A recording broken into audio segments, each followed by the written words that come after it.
Hello viewers, जैसा कि आप सभी जानते हैं कि हम अपने इस चैनल में योग से जुड़ी हुई जानकारी आपको देते हैं। योग से होने वाले फ़ायदे, उनको करने का तरीका, योगा करते वक्त किन किन सावधानियों का ख्याल रखना चाहिए, हम आपको इस चैनल के ज़रिए बताते हैं।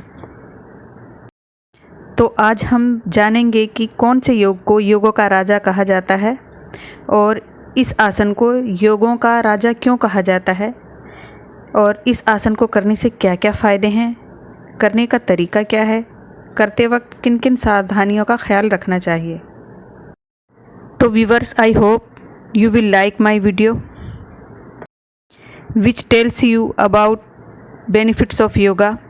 तो प्लीज़ आप मेरे वीडियो को लाइक, सब्सक्राइब और शेयर करिए। तो आइए जानते हैं किस योगा को योगा का राजा कहा जाता है, क्यों कहा जाता है, इसको करने का तरीका क्या है, इससे होने वाले फ़ायदे क्या क्या हैं और इसको करते समय किन किन सावधानियों का ख्याल रखना चाहिए। शीर्ष आसन। जब हम इस शब्द को भागों में तोड़ते हैं, शीर्ष का अर्थ है सिर और आसन का अर्थ है मुद्रा, इसलिए शीर्ष आसन एक शीर्ष आसन है। सभी आसनों का राजा शीर्ष आसन या शीर्ष आसन एक ऐसी मुद्रा है जिसमें सिर मुकुट पर संतुलन की आवश्यकता होती है। यह एक चुनौतीपूर्ण योग मुद्रा है और शीर्ष आसन कैसे करें, यह एक योग प्रशिक्षक द्वारा सिखाया जा सकता है। इस आसन के अनगिनत फ़ायदे हैं और अपने इसी फ़ायदे के वजह से ये आसन बहुत ही ज़्यादा लोकप्रिय है। तो हम ये कह सकते हैं कि अपने अनगिनत स्वास्थ्य लाभों के कारण यह आसन काफ़ी लोकप्रिय है। यह रक्त परिसंचरण में सुधार करता है और यह सुनिश्चित करता है कि यह पर्याप्त मात्रा में ऑक्सीजन युक्त रक्त मस्तिष्क तक पहुंचाते हैं। अन्य आसनों के विपरीत इस आसन के लिए बहुत अधिक अभ्यास की आवश्यकता होती है, लेकिन एक बार जब आप इसमें महारत हासिल कर लेते हैं तो आप मजबूत और धैर्यवान भी बन जाते हैं। आप अपने शरीर में मजबूत कोर और कंधों, आँखों की रोशनी में सुधार, तनाव से राहत और अन्य लाभों का अनुभव करते हैं।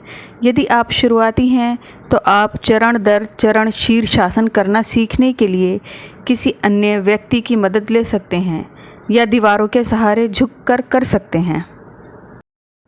योग आसन हमें अपने शरीर, दिमाग और परिवेश के बारे में अधिक जागरूक बनाने में मदद करते हैं, जिन्हें अक्सर आसन के रूप में जाना जाता है। स्ट्रेच से कहीं अधिक हैं।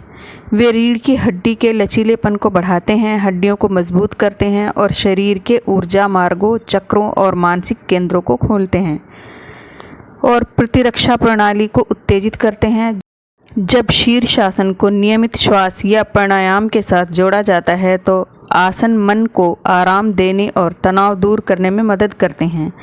नियमित अभ्यास से सामान्य शारीरिक और मानसिक स्वास्थ्य में सुधार हो सकता है और मधुमेह, उच्च रक्तचाप और गठिया से बचने में मदद मिल सकती है। जैसा कि हमने आपको पहले भी बताया कि शीर्षासन अपने अनगिनत स्वास्थ्य लाभों के वजह से अधिक लोकप्रिय है और इसी वजह से इसको योगों का राजा कहा जाता है। तो आइए बात कर लेते हैं कि शीर्षासन के क्या क्या लाभ हैं। तनाव बस्टर। हैंड स्टैंड एक कूलिंग पोजीशन है क्योंकि यह आपको अपना ध्यान भीतर केंद्रित करने की अनुमति देता है।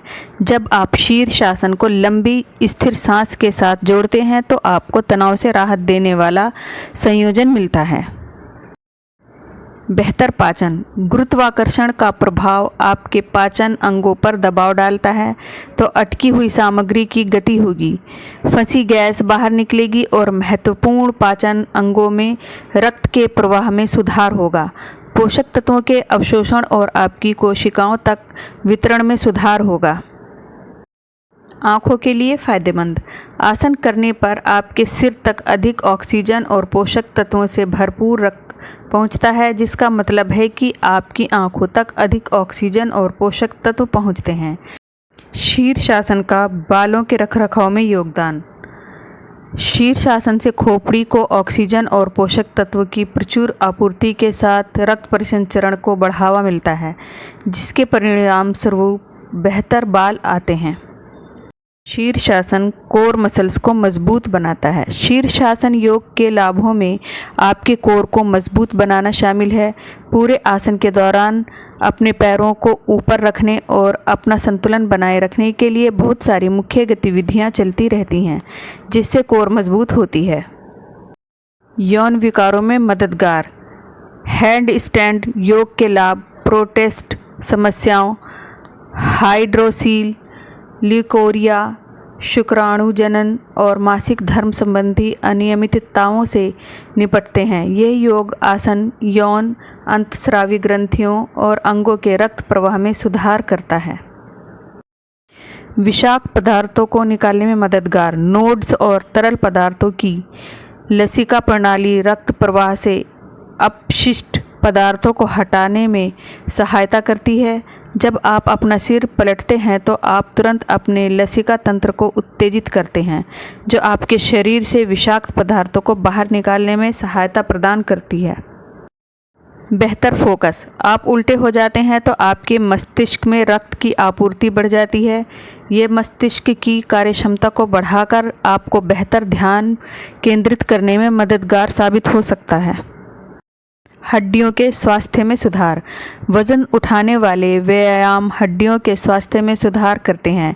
हैंड स्टैंड को वज़न उठाने वाला व्यायाम माना जाता है क्योंकि आप अपनी बाहों से अपना पूरा वज़न संभाल रहे होते हैं।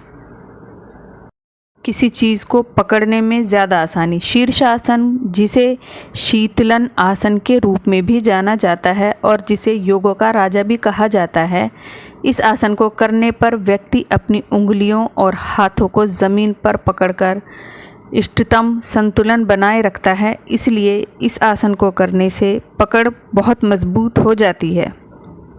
कंधों और भुजाओं को मजबूत करने में मददगार आप शीर्षासन करते समय अपने अग्र बाहुओं को ज़मीन पर धकेलते हैं। अपने सिर और गर्दन पर दबाव को दूर रखने के लिए अपनी भुजाओं, कंधों और पीठ की ताकत का उपयोग करते हैं। इस प्रकार इससे बाजुओं और कंधों को मजबूती मिलती है। और खांसी शीर्षासन के लाभों में पूरे शरीर को फिर से जीवंत और ऊर्जावान बनाना, रक्त प्रवाह को बढ़ावा देना, आपके साइनस की रक्षा करना और खांसी और कंजेक्शन के लक्षणों को ख़त्म करना भी शामिल है। द्रव मात्रा को कम करने में मददगार गुरुत्वाकर्षण के विरुद्ध खड़े होने पर शरीर तरल पदार्थ आपके पैरों में जमा पानी को बाहर निकालने में मदद करेंगे, जिससे एडिमा की परेशानी कम करने में मदद मिल सकेगी। सुकून भरी नींद शीर्षासन रक्त संचार को बेहतर बनाता है। बेहतर रक्त प्रवाह दिमाग को शांत और तनाव मुक्त रखता है। यह बदले में नींद में सुधार करता है। आइए अब जान लेते हैं कि चरण दर चरण शीर्षासन कैसे करना चाहिए। एक चटाई पर अपने घुटनों के बल बैठें। अपनी एड़ियों को अपने नितंबों के नीचे रखें। अपने हाथ की विपरीत कोहनियों को पकड़ें और अपने अग्रबाहु को घुटनों के करीब फर्श पर लाएं। अपनी भुजाओं को आगे की ओर फैलाएं। अपने हाथ नहीं, केवल भुजाएं और अपनी उंगलियों को आपस में फंसा लें। अपने सिर को आपस में जुड़े हाथों के सहारे चटाई पर नीचे रखें। अपने सिर या कोहनियों को हिलाए बिना अपने कूल्हों को ऊपर उठाकर अपने घुटनों को सीधा करें। जब तक पीठ सीधी ना हो जाए, छोटे कदम आगे बढ़ें। इसके बाद एक घुटने को धीरे धीरे अपनी छाती की ओर मोड़ें। दूसरे घुटने के साथ भी ऐसा ही करें। इस बिंदु पर आपकी एड़ी आपके नितंब के सामने रेखा में होनी चाहिए। यहाँ तो आपने आधा शीर्षासन कर लिया है। धीरे धीरे अपने घुटनों को तब तक ऊपर उठाएं जब तक आप उल्टे लंबवत खड़े ना हो जाएं। अपनी बाह और कंधे की ताकत का उपयोग करके खुद को संतुलित करें। ये अब जानते हैं कि शीर्षासन हमें कितनी देर करनी चाहिए। स्थिति में 30 सेकंड से 1 मिनट तक शुरुआत करें, फिर समय में 2 से 3 मिनट और जोड़ें। यदि आप अच्छा महसूस नहीं कर रहे हैं तो अपने शरीर की बात सुनें और वापस सीधी स्थिति में आ जाएं। आप धीरे धीरे अभ्यास के साथ अपना समय बढ़ाने में सक्षम हो सकते हैं। शीर्षासन किसे नहीं करना चाहिए? यदि आपकी हाल ही में सर्जरी हुई है या आपकी गर्दन, रीढ़ या सिर पर चोट लगी है तो आपको पूरी तरह से ठीक होने तक इस मुद्रा से बचना चाहिए। जबकि कई योग आसन आराम देने वाले हो सकते हैं। यदि आपको उच्च रक्तचाप का इतिहास है या आप इसके इलाज के लिए दवा ले रहे हैं, यदि आपको ग्लूकोमा है तो आपका डॉक्टर आपको उल्टे आसन से बचने की सलाह दे सकता है। गर्भवती महिलाओं को ये आसन नहीं करना चाहिए। शीर्षासन करते समय ध्यान रखने योग्य बातें या सावधानियाँ। बहुत तेज़ी से ना चलें। गलत तरीके से हैंड स्टैंड करने या स्थिति में आने के लिए सीढ़ियाँ चढ़ने से गंभीर चोट लग सकती है। भले ही आपको योग अनुभव या फिटनेस स्तर कुछ भी हो, धीमे चलें, ध्यान केंद्रित रखें, सांस लेना याद रखें और अपनी गतिविधियों पर ध्यान दें। अपना वज़न बुद्धिमानी से वितरित करें। यदि आपको यह पता लगाने में कठिनाई हो रही है कि आपका वज़न ठीक से कैसे वितरित किया जाए, तो समर्थन के लिए अपने अग्र बाहुओं के नीचे एक कंबल डालने पर विचार करें।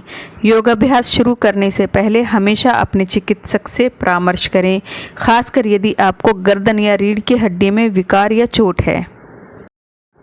तो व्यूअर्स, यहाँ हमने आपको योगों का राजा यानी शीर्षासन के बारे में पूर्ण जानकारी देने की कोशिश की है। तो आपको मेरा वीडियो कैसा लगा, आप प्लीज़ मेरे कमेंट सेक्शन में मुझे कमेंट करें और मेरे वीडियो को प्लीज़ लाइक, सब्सक्राइब और शेयर करें। इसी प्रकार के जानकारी भरे वीडियो देखने के लिए मेरे चैनल से जुड़े रहें।